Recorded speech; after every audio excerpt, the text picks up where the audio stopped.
যা হ্যাঁ যাইতেছি। যা আজকে সাবধান করে গেলাম, এর পরে কিন্তু আর কোনোদিন সাবধান যা মা সামনে একদম ডুবাই ছাড় কি রে জামিলা, কি সকাল সকাল বাড়ির মধ্যে এত চিল্লাচিল্লি কেন? তুই জানোস না আমি যে রাতের বেলা নাইট ডিউটিতে গেছিলাম?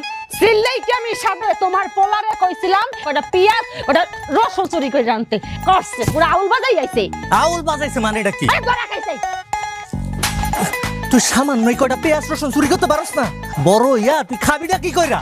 আমার লাঠি ডালো তো, আজ করে পিড়ে আমি চুরি করা শিখামু।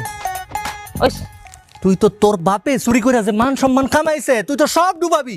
তুই জানোস তোর দাদার বাপে আছিল এই এলাকার মস্ত বড় চোর, আর আমি তার পোলাইয়া পুরা এলাকায় সুনামের সাথে চুরি করে যাইতাছি। আর আমার পোলাইয়া তুই সামান্যই কয়টা জিনিস চুরি করতে পারস না।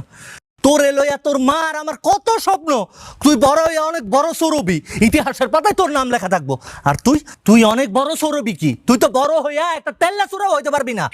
নিজের গীত গাওয়া শেষ, খালি কি তোমার রেকর্ড ভঙ্গ করছো? কি আমার রেকর্ড ভঙ্গ করে নাই? আমি কি শুননি কম? আমি তো বড় শুননি। তোর বাপ আমার রেকর্ড দেখে আমার বিয়ে করছে, আর তোরে যে আমি চুরি করে রাইনে খাওয়াই গেল যে কি মাথার মধ্যে যায় না কিছু? এখন এত কথা বাদ দে, আজকে সকালে দুপুরে রাইতে 3 বেলা ওর খাউন বন্ধ। কারণ ওর যদি শাস্তি না দেয় তাহলে তোর ভিতরে জিদ উঠবো না, আর জিদ যদি না উঠছে তাহলে জীবনেও বড় চোর হইতে পারবো না। ওর এখন আমার চোখের সামনে থেকে নিয়ে যা যা। শাস্তিটা বেশি বড় ছোট হয়ে গেছে, আমি দি মনে চল যা আমার চোখের সামনে থেকে। সামান্য কয়টা পেঁয়াজ রসুন চুরি করে আনতে পারে না, কি করতেছি আমি? আমার পোলা হয়ে যদি এই কয়টা জিনিস চুরি করতে না পারে।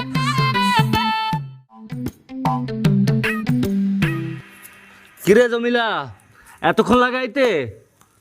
দেখছো আমার ঠেজে উঠছে মুখ।